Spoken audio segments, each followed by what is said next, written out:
Antes de abrirmos a palavra de Deus, mais uma vez, nessa noite, nós vamos orar ao Senhor.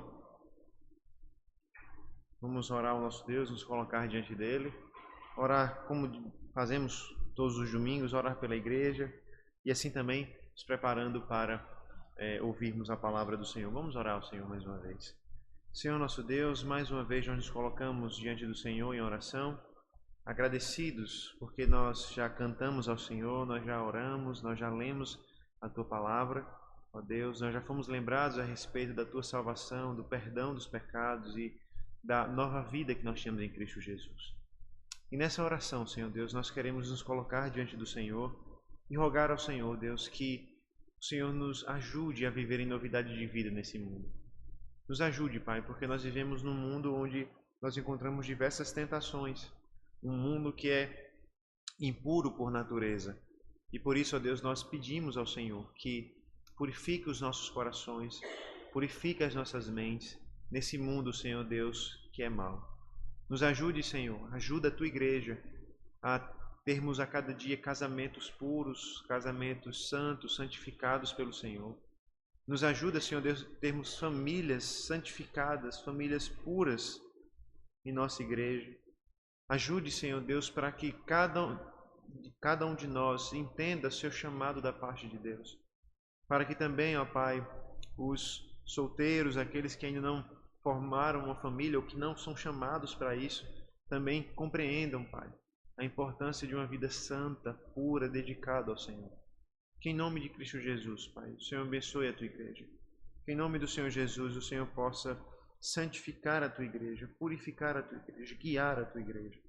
Para que assim, ó Deus, a Tua igreja seja uma igreja pura, santa, imaculada nesse mundo. Vivendo para a Tua honra e glória, para a honra e glória do Senhor. Ser com os nossos irmãos, aqueles que estão enfermos, visita, Senhor Deus, para aplacar suas dores, trazer consolo, conforto e renovo da parte do Senhor. Essa é a nossa oração, onde nós nos colocamos diante de Ti, em nome de Cristo Jesus. Amém. Amém. Nós vamos abrir a palavra do Senhor na primeira carta de Paulo aos Coríntios. Nós retornamos às nossas exposições nesse domingo, na primeira carta aos Coríntios, e com a graça do Senhor nós iremos iniciar mais um capítulo, iniciar o capítulo 7 dessa carta. Primeira carta de Paulo aos Coríntios,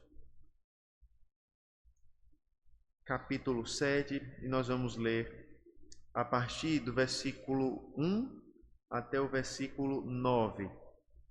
Carta de Paulo aos Coríntios, primeira carta de Paulo aos Coríntios, capítulo 7, nós iremos fazer a leitura do versículo 1 até o versículo 9.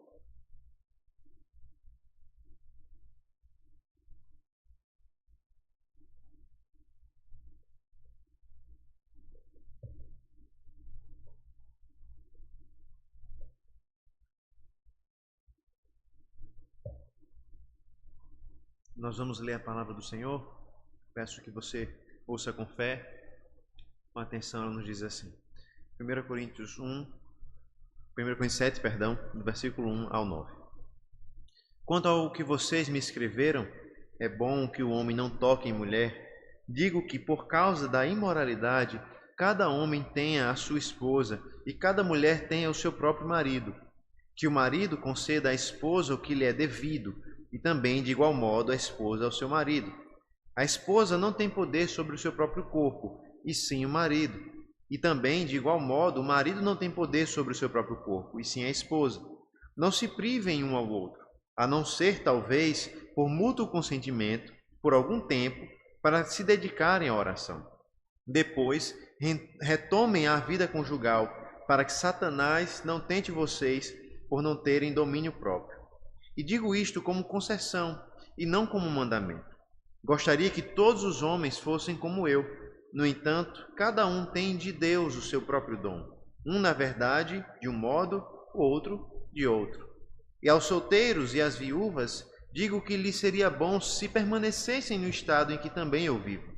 Mas, se não conseguem se dominar, que se casem, porque é melhor casar do que ir arder em desejos. Vamos orar ao Senhor e rogar a sua graça, a sua capacitação para refletirmos sobre a palavra de Deus, sobre essa porção da palavra de Deus nessa noite. Vamos orar ao nosso Deus. Senhor, nós oramos a Ti, Pai, porque mais uma vez abrimos a Tua palavra. Rogamos ao Senhor, fala ao nosso coração. Por meio de Cristo, o nosso Redentor, nos ensina a vivermos para a Tua honra e glória. Essa é a nossa oração, no nome dEle, no nome do nosso Redentor Jesus. Amém. Amém.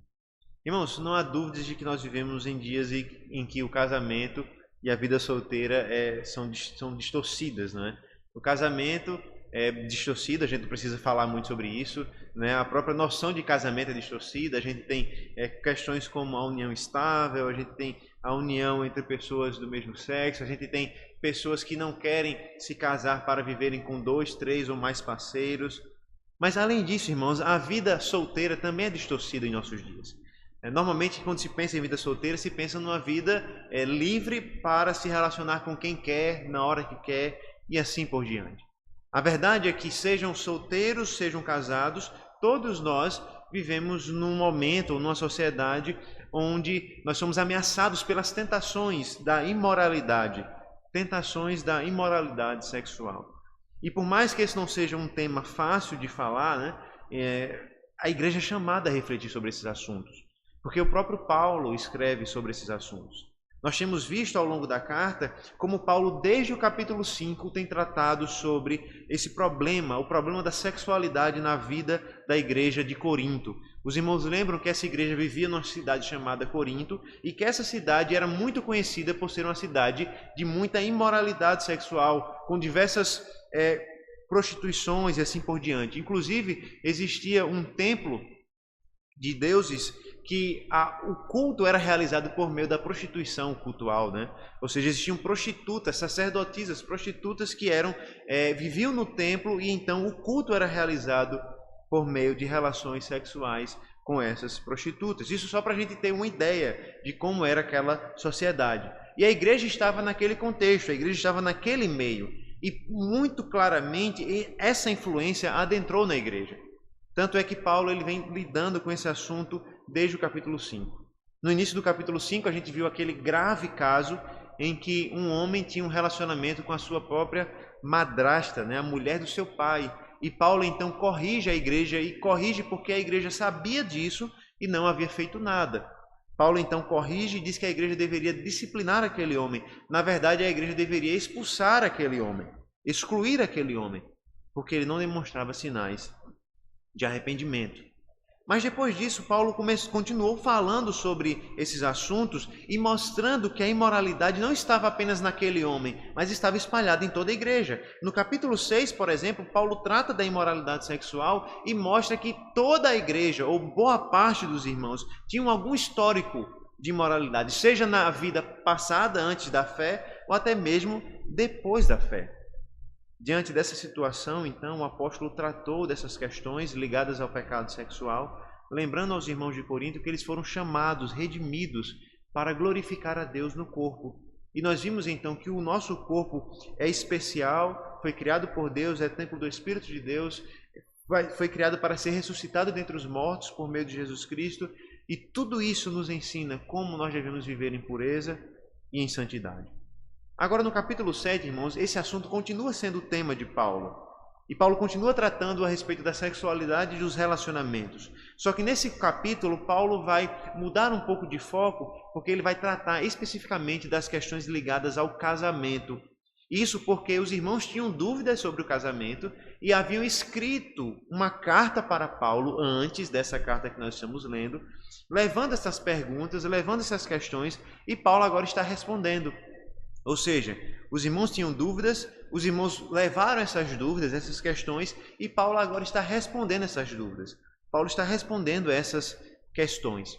E eu quero que os irmãos percebam, e nós vamos olhar isso melhor ao longo do texto, mas já é importante ter isso em mente, que parece existir na igreja um princípio que existia na sociedade de Corinto. Que princípio era esse? Na sociedade de Corinto e em outras sociedades daquela época, especialmente nas sociedades grego-romanas, existia uma desvalorização do corpo. Para essas pessoas, o mais importante não era o corpo, era a alma. A alma sim era o mais importante. Isso vem de uma questão filosófica, a gente não vai entrar aqui nesse ponto, mas a questão mais importante é entender que para essas pessoas o mais importante era a alma e não o corpo. Qual era a conclusão que eles retiravam? Que todo pecado que era cometido no corpo não era algo de fato importante. Como a gente viu no capítulo 6, eles pensavam assim, olha, assim como o estômago foi feito para comer, né, foi feito para o alimento, na verdade, o corpo foi feito para ter relações sexuais. Então, não há nenhum problema em cometer esse tipo de pecado, porque de fato o pecado importante é o pecado que é cometido na alma e assim por diante. Parece que essa má compreensão está entrando na igreja, de maneira que eles então viviam de forma imoral. Só que uma segunda consequência da desvalorização do corpo, Paulo vai tratar aqui. E qual é essa segunda consequência? É que quando eles entendiam que o corpo não era tão importante assim, qual era a conclusão que eles chegavam? As relações sexuais, mesmo dentro do casamento, eram algo ruim. Essa era a conclusão que eles haviam chegado e que Paulo está tentando corrigir aqui. Eles chegaram à seguinte conclusão: se o corpo não é importante, se o corpo é de fato esse local onde nós temos os desejos, os instintos naturais, o instinto de comer, o instinto de ter relações sexuais, essas coisas são ruins porque são terrenas. Nós somos chamados para nos elevarmos, para termos um pensamento superior, um pensamento celeste. E Paulo vai corrigir isso. Paulo vai dizer, não é assim. Não é assim, irmãos. Não é assim que vocês estão pensando. Por isso Paulo escreve para corrigir essa situação e nos ensina que nós somos chamados por Deus para vivermos todos os nossos relacionamentos da forma digna do Evangelho. Nós vamos ver isso melhor, mas em resumo nós aprenderemos nessa noite que casados e solteiros devem viver para a glória de Deus de acordo com o seu próprio dom. Casados e solteiros devem viver para a glória de Deus de acordo com o seu próprio dom. Primeiro nós vamos falar dos casados, depois nós vamos falar dos solteiros. Primeiro nós vamos falar nos versículos de 1 a 6 dos casados e nós aprenderemos que os casados devem viver de acordo com os deveres do casamento. Veja então novamente os versículos de 1 a 4 e observe que Paulo então está respondendo à igreja, respondendo uma dúvida da igreja, uma questão da igreja, e ele responde assim, veja a partir do versículo 1. Quanto ao que vocês me escreveram, é bom que o homem não toque em mulher, digo que, por causa da imoralidade, cada homem tem a sua esposa, e cada mulher tem o seu próprio marido. Que o marido conceda à esposa o que lhe é devido, e também, de igual modo, a esposa ao seu marido. A esposa não tem poder sobre o seu próprio corpo, e sim o marido. E também, de igual modo, o marido não tem poder sobre o seu próprio corpo, e sim a esposa. Como nós já sabemos, né, nós acabamos de falar, antes dessa carta de Paulo, a primeira carta de Paulo aos Coríntios, existiu uma outra carta que veio antes dessa, né? Então, se nós fôssemos olhar em ordem cronológica, em ordem do tempo, essa não é a primeira. A igreja de Corinto já havia escrito uma carta a Paulo. Na verdade, Paulo já havia escrito uma carta à igreja. A igreja depois mandou uma carta para Paulo e Paulo agora parece estar escrevendo pela segunda vez a essa igreja. E nessa segunda carta, que para nós é a primeira, Paulo está respondendo dúvidas dos irmãos. E uma das dúvidas desses irmãos foi justamente em relação ao casamento. Havia dúvidas sobre o casamento e sobre a vida solteira. E aparentemente essas dúvidas giravam em torno justamente dessa percepção de que seria bom para o crente se abster das relações sexuais dentro do casamento. Qual era o pensamento? O corpo não é algo importante, Deus se importa com a alma, Deus se importa com a santificação da alma e por isso eu devo me afastar das questões do corpo. Eu tenho que me afastar da comida, eu tenho que me afastar das relações sexuais, eu tenho que me dedicar à oração e assim por diante. Irmãos, esse é um pensamento que não só existiu nessa época. Esse pensamento existiu em outros momentos da história. Por exemplo, na Idade Média, era muito comum que homens decidissem se afastar da própria sociedade para se dedicarem a Deus. Eles saíam das cidades e iam morar em mosteiros, iam morar em mosteiros longe das cidades, longe da vida social, e ali eles vestiam roupas simples, comiam comidas simples, se afastavam do relacionamento com as mulheres, tudo isso com a ideia de que eles iriam se consagrar a Deus e viver de uma forma mais pura e santa diante de Deus. E parece que esse tipo de pensamento está aqui na igreja. A igreja está pensando assim: se eu quero me dedicar ao Senhor, então eu preciso me afastar das relações íntimas com outras pessoas, no caso com o parceiro no casamento. Só que esse é o problema. Esse pensamento está dentro até mesmo dos irmãos que eram casados. E parece que esse pensamento é resumido da seguinte forma no versículo 1. É bom que o homem não toque em mulher. Observe, irmãos, que tudo indica que essa frase não é do apóstolo. Essa frase é da igreja. Os irmãos pensavam assim. Os irmãos daquela igreja imaginavam dessa forma. Olha, não é bom que o homem toque em mulher. Ou seja, a relação íntima no casamento servia apenas para a procriação, apenas para ter filhos. Não para o relacionamento do casal, mas apenas para ter filho. Na verdade, as relações íntimas eram para ser evitadas. E Paulo então começa a corrigir esses irmãos através de uma compreensão mais bíblica e coerente, irmãos. O que temos, irmãos, são as respostas de Paulo diante dessas dúvidas ligadas à abstinência das relações íntimas no casamento. E aqui nós devemos observar que, nesse contexto, a relação íntima entre homem e mulher é restrita ao casamento. Isso é a primeira coisa que Paulo nos mostra aqui. Paulo nos mostra, como ele já falou no capítulo 6, que as relações íntimas não devem ser vividas à torto e à direito. Pelo contrário, Deus designou que o casamento seria o local restrito para a relação íntima entre o homem e a mulher. Um homem se casa com a mulher e no casamento, então, eles desfrutam da vida conjugal, da vida íntima juntos. Mas é importante também perceber que o fundamento para essas questões de relacionamento entre homem e mulher não deve ser a nossa cultura, mas sim a palavra de Deus. E muitas vezes, irmãos, nós corremos o risco de cair na mesma armadilha que essa igreja caiu. Quando eles pensavam sobre o casamento, quando eles pensavam sobre a vida solteira, eles pensavam mais de acordo com o que eles ouviam nas praças, de acordo com o que eles liam nos livros da época, do que de fato com o que eles haviam aprendido no Evangelho. E muitas vezes, quando nós pensamos sobre casamento, sobre família, é muito perigoso aprender mais com os psicólogos, aprender mais com os livros de autoajuda e outros livros, do que aprender de fato com a palavra de Deus e com o Evangelho do Senhor Jesus Cristo. O resultado nessa igreja foi o seguinte: uma má compreensão do corpo que levava à imoralidade e uma desvalorização do corpo que levava, então, a uma má compreensão da vida íntima no casamento. Só que qual era o problema?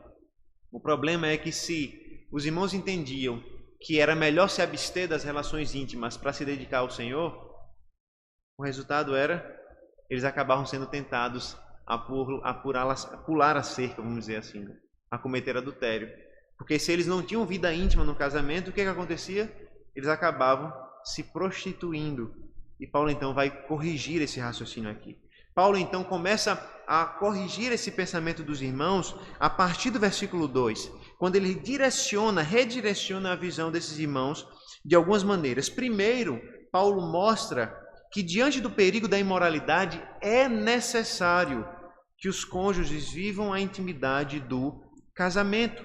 É por isso que nos versículos 2 e 3 Paulo vai dizer que o homem deve ter relações com a sua própria esposa e a mulher deve ter relações com o seu próprio marido. Ou seja, Paulo está mostrando aonde a desvalorização do corpo chegava.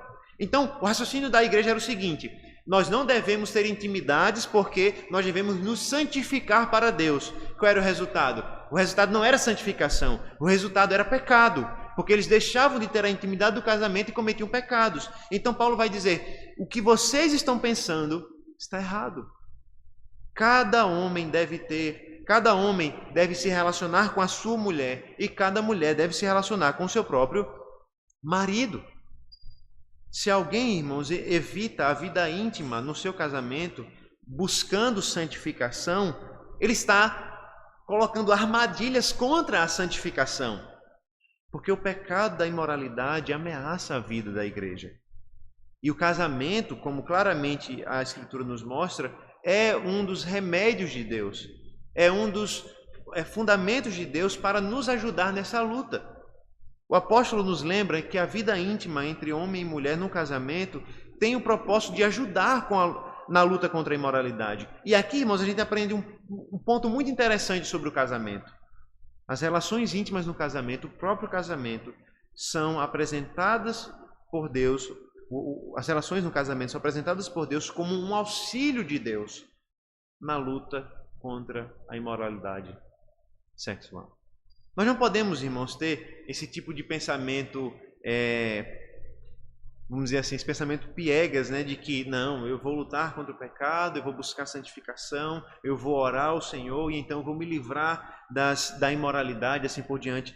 Deus é muito mais sábio e muito mais prático do que nós nesse sentido, quando nós pensamos assim. Deus sabe do nosso coração, Deus sabe das nossas necessidades e então Deus providenciou o casamento para que nós pudéssemos então satisfazer as nossas necessidades íntimas e com isso nos livrarmos do perigo das tentações sexuais. Ao contrário, irmãos, do que muitos dizem por aí, ou alguns dizem, o sexo no casamento não tem apenas um papel reprodutivo, não é apenas para ter filhos. Ele é uma bênção de Deus para o casal e um auxílio de Deus na luta pela santificação. Por implicação, nós podemos compreender que há uma função recreativa na relação íntima entre homem e mulher. Afinal de contas, é justamente o prazer e a satisfação entre marido e mulher que vão ter esse papel fundamental na luta contra o pecado, na luta contra a imoralidade. Se o marido dá à sua esposa o que lhe é devido e a esposa dá ao marido o que é devido, ambos terão um grande auxílio na luta contra a imoralidade. É por isso que no versículo 3, Paulo vai usar essa expressão: conceda à esposa aquilo que é do marido e conceda ao marido aquilo que é da esposa. É interessante que esse verbo aqui, que é traduzido por conceder, normalmente tem um contexto contratual. Paulo está falando em termos de um contrato mesmo, né? Ele está dizendo que uma vez que você se casa, você estabeleceu um contrato com a pessoa com a qual você se casou. E qual é esse contrato? O que faz parte desse contrato? Faz parte desse contrato também, dentre outras muitas coisas, que você vai servir ao outro em termos íntimos, em termos sexuais. Ou seja, ninguém pode casar e então negar ao marido ou à esposa o que é de direito. Está no contrato do casamento de que um deve ao outro intimidade. É dever do marido para com sua esposa e é dever da esposa para com o marido. E esse dever mútuo é realçado no versículo 4, quando Paulo diz que cada cônjuge deve reconhecer que não exerce poder sobre o seu próprio corpo.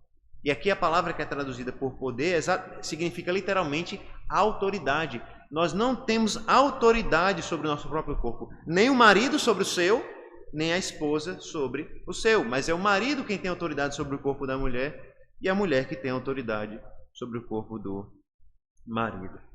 E aqui, irmãos, nós devemos entender que nenhum de nós que somos casados, e aqui é os casados, né, tem o direito de negar a sua esposa ou seu marido aquilo que lhe é devido.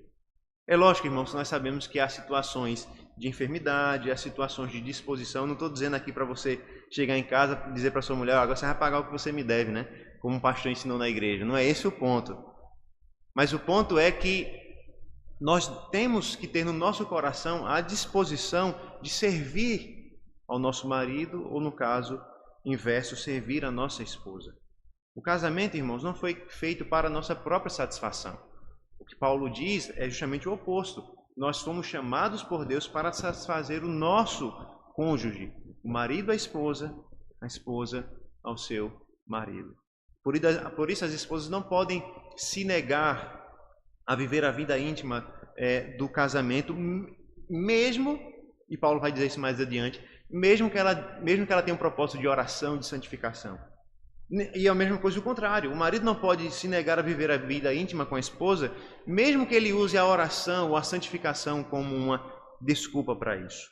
É lógico que vai haver compreensão um do outro, não deve haver imposição, não deve haver um autoritarismo nesse sentido, mas é importante que cada um entenda o seu propósito de servir ao outro na relação conjugal. Outro aspecto, irmãos, muito importante daquilo que Paulo fala é a mutualidade do casamento aqui. Observe, irmãos, que muitas vezes as pessoas acusam as escrituras de serem machista, misógina e assim por diante, né? Acusam inclusive o apóstolo Paulo dessas coisas. Mas observe, irmãos, o que Paulo descreve aqui. E observe que Paulo aqui não privilegia nem a esposa e nem o marido. Pelo contrário, Paulo descreve que ambos têm responsabilidades no que diz respeito à vida íntima. Inclusive, ele nos diz que não só o marido tem autoridade sobre a mulher, sobre o corpo da mulher, mas ele diz que a mulher tem a autoridade sobre o corpo do marido. E aqui, irmãos, essa é a única passagem do Novo Testamento que nos diz que a mulher tem autoridade sobre o marido. E talvez você não se lembre dessa passagem, mas essa passagem é verdadeira. A Bíblia diz que a mulher tem algum tipo de autoridade sobre o marido. Ou seja, o que Paulo está nos dizendo aqui, irmãos, está longe de ser machismo ou qualquer outra coisa nesse sentido. Pelo contrário, é uma demonstração da graça e da bondade de Deus, tanto para com o homem como para com a mulher. E naquela época, irmãos, se Paulo falasse isso para os judeus iriam aplaudir a primeira parte. Se Paulo dissesse, olha, o marido tem autoridade sobre o corpo da mulher, então os judeus diriam, é isso mesmo, está tudo certo, Paulo. É isso mesmo, o marido tem autoridade sobre o corpo da mulher. Mas quando Paulo dissesse a segunda parte, a mulher também tem autoridade sobre o corpo do marido. Aí, aí não. Aí já está passando dos limites, né? Mas a verdade é que Paulo, irmãos, diz as duas coisas. O marido tem autoridade sobre o corpo da mulher e a mulher tem autoridade sobre o corpo do marido. Paulo nos ensina, irmãos, que nenhum casal pode deixar de ter relações íntimas no casamento com o argumento de que vai se dedicar ao Senhor. Ninguém deve ser egoísta no casamento, ninguém deve pensar em si mesmo, na sua própria satisfação. Pelo contrário, no casamento nós devemos lembrar que nós pertencemos um ao outro. No casamento nós devemos lembrar que nós já não somos nossos, nós pertencemos ao nosso cônjuge. A mulher pertence ao seu marido e o marido pertence à sua mulher. Veja que Paulo confirma então isso nos versículos 5 e 6, quando ele nos diz o seguinte: não se privem um ao outro, a não ser talvez por mútuo consentimento, por algum tempo, para se dedicarem à oração. Depois retomem a vida conjugal, para que Satanás não tente vocês, para não terem domínio próprio. E digo isto como concessão e não como mandamento. Veja que Paulo aqui está dando uma exortação clara. Não se privem um ao outro. Paulo está claramente se referindo à intimidade do casamento. Paulo está dizendo, vocês não devem se privar um ao outro. E todo o seu argumento, desde o versículo 1, pode ser resumido nessa frase: não privem um ao outro da intimidade do casamento. Paulo nos ensina, irmãos, que essa concepção de que para nos dedicarmos ao Senhor, nós precisamos nos afastar da intimidade do casamento, é falsa. É completamente falsa. Nós não sabemos, mas é possível que existia também na igreja de Corinto dúvidas em relação ao casamento com não crentes, né? Afinal de contas, Paulo vai tratar sobre isso mais na frente. Mas é possível que existisse na compreensão de alguns irmãos que eram casados com não crentes, que ao terem relações com não crentes, eles se contaminariam. E por isso eles estavam evitando esse tipo de relação. E Paulo está dizendo, não, vocês estão fazendo errado. Porque quando vocês fazem isso, vocês estão se colocando em tentação. E vocês estão abrindo portas para Satanás. Vocês estão abrindo portas para o pecado. O apóstolo então faz uma concessão apenas. Ele diz que por mútuo consentimento, ou seja, se os dois concordarem, apenas se os dois concordarem, um casal poderia abdicar da sua intimidade apenas por um tempo para se dedicarem à oração. Mas Paulo logo em seguida faz a advertência: mas retomem logo a vida conjugal, para que Satanás não tentem a vocês.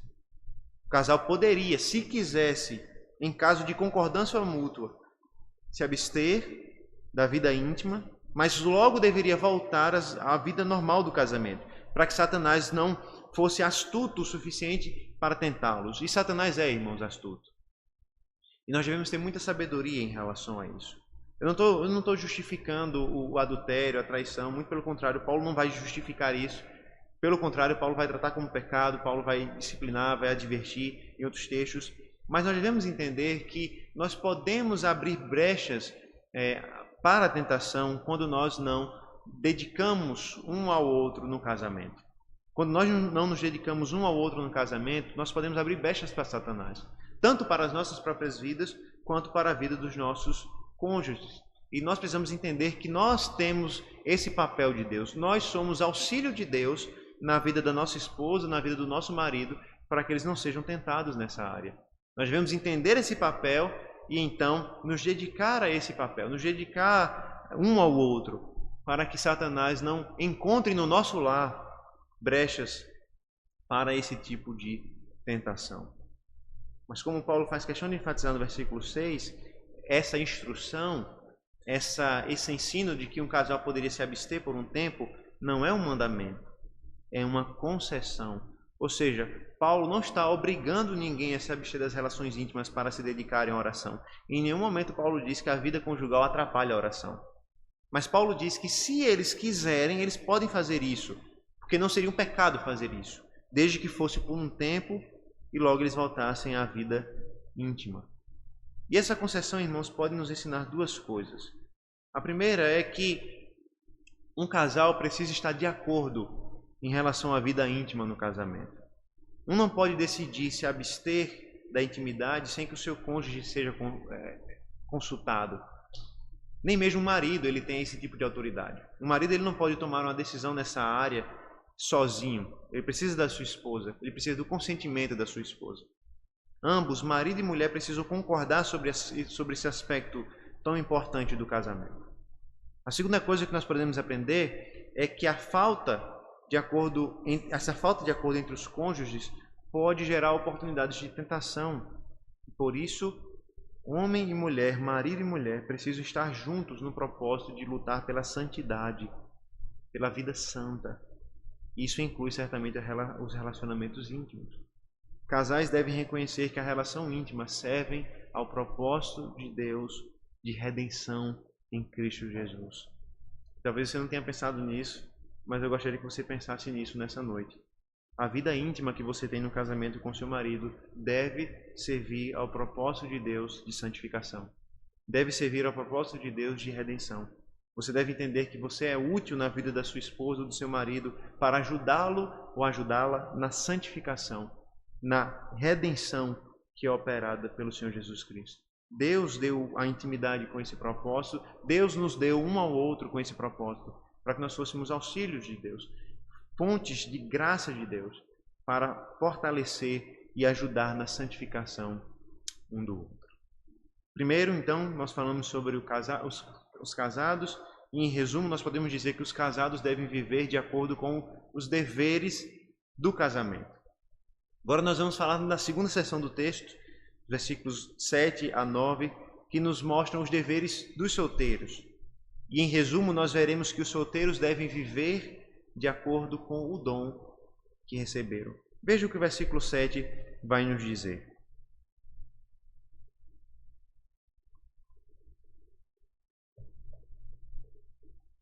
Gostaria que todos os homens fossem como eu. No entanto, cada um tem de Deus o seu próprio dom. Um, na verdade, de um modo, outro de outro. Então, irmãos, observe que Paulo agora vai mudar um pouco o seu foco e vai também olhar para a sua própria história. E essa passagem, irmãos, é difícil em alguns sentidos, e especialmente ao longo da história ela tem sido usada, ou foi usada e ainda é, né? Para justificar o celibato entre padres e assim por diante. Por quê? O argumento é, olha, Paulo deseja que o homem não se relacione com nenhuma mulher, que o homem não se case. Então esse é o padrão de Paulo. Só que nós precisamos entender, irmãos, que Paulo não está diminuindo o papel do casamento aqui. Nós devemos lembrar que desde o versículo 1, Paulo está enfatizando como o casamento é uma bênção de Deus, é um auxílio de Deus, inclusive na luta pela santificação. Então Paulo não está diminuindo o papel do casamento. Mas agora Paulo ele vai exaltar o estado de solteiro.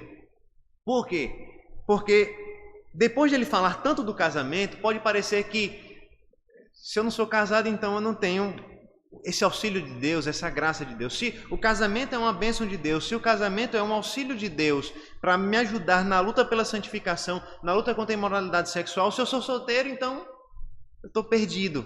Eu sou alguém menor diante de Deus. E Paulo então escreve para mostrar justamente o oposto disso. Ele vai exaltar a vida solteira, a vida que ele tinha, para nos mostrar como ela tem importância dentro da igreja e dentro do reino de Deus. Primeiro, Paulo nos diz que ele gostaria que todos fossem como ele era, solteiros. E aqui, irmãos, é lógico que Paulo utiliza a linguagem hiperbólica, ele está usando uma hipérbole aqui, né? Ele sabe que o casamento é importante, ele sabe que a maioria das pessoas irão casar, mas ele mostra que cada um tem o seu próprio dom e que o dom de alguém que é solteiro é tão importante para o reino que ele gostaria que todos fossem solteiros como ele. Mas ele reconhece também que isso não é possível. Veja que no versículo 8, Paulo vai deixar claro que ele era solteiro. Assim como no versículo 7 ele já mostra isso, no versículo 8 fica claro, ele era solteiro.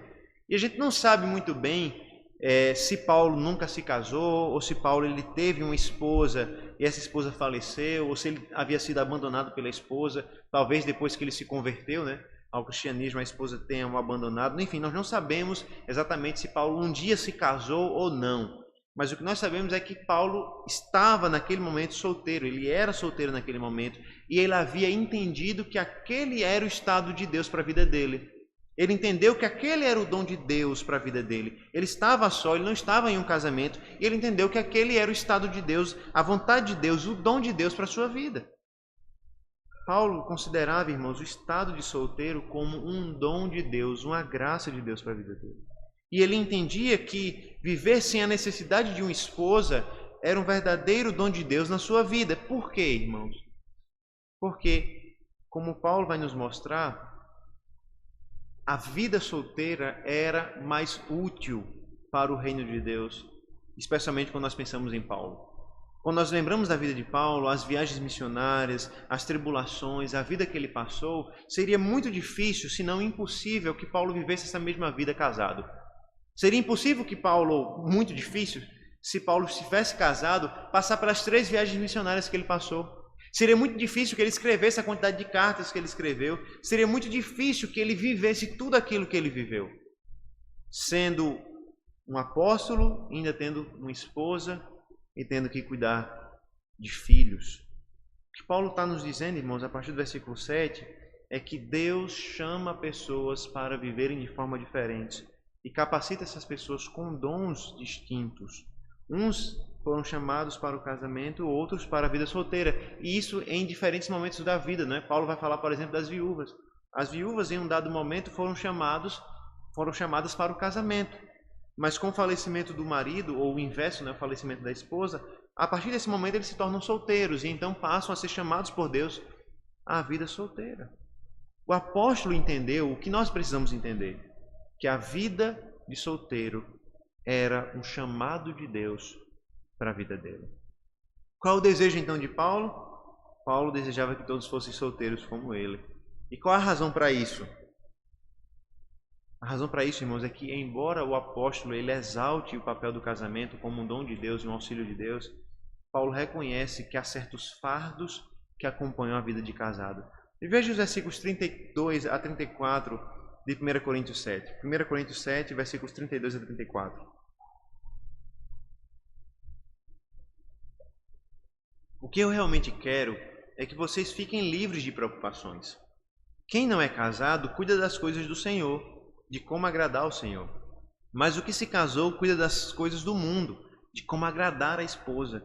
E assim está dividido. Também a mulher, tanto a viúva como a virgem, cuida das coisas do Senhor, para ser santa, assim no corpo como no espírito. Mas a mulher casada se preocupa com as coisas do mundo, de como agradar o marido. E Paulo, irmãos, aqui de forma muito prática, ele está nos mostrando algo que é uma realidade. Aqueles que se casam acabam tendo preocupações naturais do casamento e da família. Quem se casa tem que cuidar da esposa ou do marido e agora depois vai ter que cuidar dos filhos, naturalmente.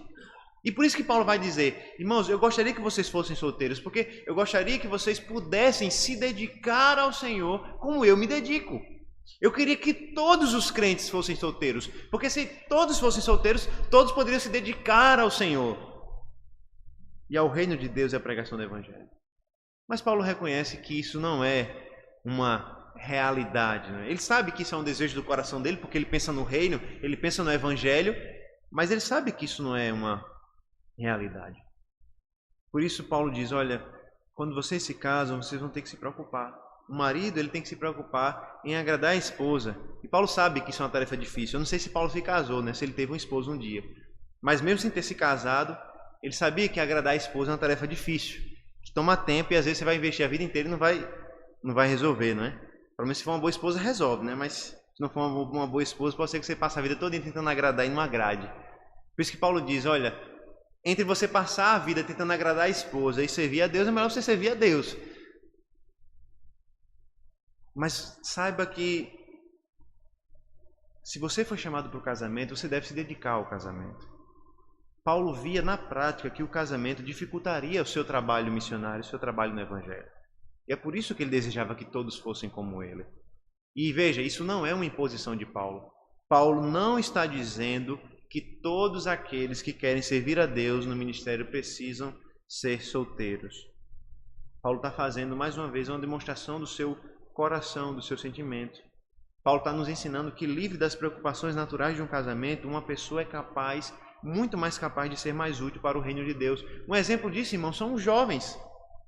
A gente pode observar isso várias vezes em igrejas diferentes. Quando nós temos jovens que não são casados, né, é muito comum que esses jovens sejam participativos na igreja e se envolvam e tudo mais. E normalmente quando eles se casam, começam a trabalhar, têm filhos, essa participação não nos trabalhos de culto, né, mas nos serviços da igreja naturalmente vai diminuindo. Por quê? Porque as imposições do casamento chegam. O trabalho, o cuidar da esposa, o cuidar dos filhos chegam. Eu creio que os irmãos que viveram a juventude na igreja vão se lembrar disso. De que quando eram jovens, quando eram casados, tinham mais tempo livre para participar, para se envolver. E Paulo está dizendo exatamente isso. Aqueles que são solteiros, eles têm muito mais disposição para servir na igreja. E por isso, eles têm a capacidade de ser muito mais úteis no reino de Deus do que os casados. E é por isso que Paulo vai dizer nos versículos 8 e 9 o seguinte: e aos solteiros e às viúvas digo que lhes seria bom se permanecessem no estado em que também eu vivo. Mas se não conseguem se dominar, que se casem, porque é melhor do que arder em desejo. Veja, irmãos, mais uma vez Paulo não está diminuindo o casamento. Pelo contrário, na primeira carta de Paulo a Timóteo, ele vai dar um conselho diferente às viúvas. Aqui ele diz para as viúvas não se casarem, mas lá em 1 Timóteo Paulo vai dizer, eu quero que as viúvas se casem, tenham filhos e assim por diante. Mas o que leva Paulo a dar um conselho diferente aqui em relação às viúvas e aos solteiros é mostrar justamente isso, como a vida solteira é útil para o reino de Deus. Mas lembrando sempre que é o Senhor quem vocaciona tanto para o casamento quanto para a vida solteira. Isso é importante, irmãos, lembrarmos, porque é muito comum encontrarmos nas igrejas, e aqui não estou falando particularmente dessa igreja, mas estou falando de todas as igrejas. É muito comum encontrar nas igrejas o pensamento de que os irmãos ou as irmãs que não casaram é porque de alguma maneira eles não cumpriram uma etapa da vida cristã. Muitas vezes nós tratamos o casamento como parte da vida cristã. Um cristão saudável tem que ser batizado na igreja, viver na igreja, casar na igreja, então ter filhos e assim por diante. Mas Paulo, irmãos, está invertendo isso, está nos dizendo, olhe, eu queria que todos fossem solteiros como eu, porque eles poderiam ser muito mais úteis para o reino de Deus do que os casados são. Por isso, irmãos, nós jamais deveríamos diminuir ou pensar menos dos irmãos que não se casaram. Nós jamais deveríamos pressioná-los a se casarem, porque Paulo está nos dizendo que a vida solteira é mais útil para o reino de Deus do que a vida do casado. Paulo nos ensina que aqueles que têm esse dom e se dedicam à igreja são mais úteis para a pregação do Evangelho, para o reino de Deus, para a obra de Deus no mundo do que os casados. E por isso Paulo diz, eu queria que todos fossem iguais a mim. Por isso, se você é solteiro, se você não se casou e entende que isso não é um problema para você, que você não sente dificuldades em viver nesse estado, que Deus pode estar lhe chamando para isso. E saiba que se Deus está lhe chamando para isso, ou por um momento da sua vida, ou talvez para a sua vida inteira, saiba que isso é uma excelente oportunidade para que você possa servir a Deus melhor. Isso é uma excelente oportunidade para que você possa se dedicar mais a Deus, para que você possa servir a Deus melhor. Ou seja, irmãos, nós não devemos pensar nas mulheres que não se casam como se elas tivessem pecados para tia, ou os homens, né, que não se casam como se eles não fossem bons o suficiente para o casamento. Pelo contrário, Paulo está nos dizendo que aqueles que foram chamados para a vida solteira têm o privilégio de serem mais úteis para o reino de Deus. As palavras de Daniel Aiken e James Merritt, ele vai dizer: a solteirice é uma bênção para aqueles que a possuem. Não é algo antinatural, nem menos do que o melhor de Deus para alguém. Aliás, em alguns aspectos práticos, é até melhor. Se este é o chamado de Deus para você, contente-se com ele. Alegre-se nele. Você é livre para servir a Cristo sem qualquer restrição. Se o chamado de Deus para a sua vida é se casar, que se case.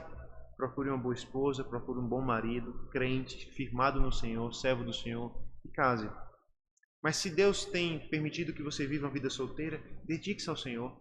Se alegre nessa vida. Saiba que você é livre para servir a Cristo sem restrições e se dedique ao Senhor. Faça diferença na sua igreja. Trabalhe mais do que os casados, porque você vai ter a oportunidade para isso, você vai ter liberdade para isso. Sejam para aqueles que são solteiros por um tempo ou aqueles que vão ser solteiros pela vida inteira. Paulo ensina, irmãos, que é bom que os solteiros e as viúvas permanecessem como estão por causa do Evangelho. Se nenhum crente é obrigado a casar. Pelo contrário, nós somos obrigados a seguir o chamado de Deus para a nossa vida. E por isso é isso que nós devemos fazer nessa noite. Entender que nós somos chamados por Deus a nos dedicarmos ao dom que Deus nos deu. Inclusive, Paulo vai nos dizer que há um perigo. Veja, Paulo é muito cuidadoso, né? Ele exalta a vida solteira, diz que a vida solteira é uma graça de Deus, é um dom de Deus, é uma bênção de Deus. E aí muita gente pode dizer, então não vou me casar porque eu quero isso para mim, né? Aí Paulo então dá uma advertência, mas lembre-se, é melhor casar do que arder em desejos. Ou seja, Paulo está dizendo, olha, não é porque a vida solteira é isso tudo que todo mundo tem que ser solteiro, não. Pelo contrário, existem pessoas que receberam de fato essa graça de Deus, esse dom de Deus, mas tem pessoas que não. E se você foi chamado para o casamento, é melhor você casar do que você viver ardendo em desejos. Porque no fim das contas vai cair naquilo que Paulo mencionou lá atrás. O perigo é o mesmo, é negligenciar os desejos e se expor às tentações. Em resumo, irmãos, casados e solteiros devem viver para a glória de Deus de acordo com o seu próprio dom, de acordo com o chamado de cada um. E na igreja deve haver essa percepção muito clara que solteiros e casados são servos de Deus, vivendo para Deus de maneiras diferentes, mas vivendo para a glória de Deus. Nem os casados são superiores, nem os solteiros são superiores, embora os solteiros tenham uma vantagem muito grande no serviço do reino de Deus. Nós devemos orar para que Deus... Veja, irmãos, escuta o que eu estou dizendo. Não estou dizendo que a gente vai orar para os irmãos não casarem, viu? Não é isso não. Não distorça o que eu estou dizendo. Não? Mas nós devemos orar para que, se Deus chamou pessoas a não se casarem na igreja, que essas pessoas entendam o seu chamado e abracem essa vocação para o reino de Deus. Porque muitas vezes nós atrapalhamos essas pessoas, colocando pressão para que elas se casem, colocando pressão para que elas constituam uma família, sendo que esse não é o chamado de Deus. E elas são muito mais úteis para o reino de Deus, sendo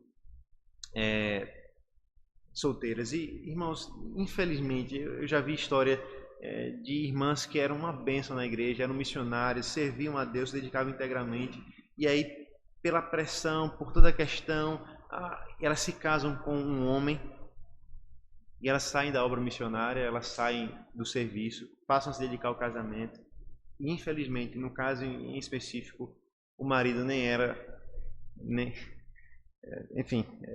crente era. Tudo isso por causa da pressão do casamento. A gente perdeu uma irmã que servia na igreja.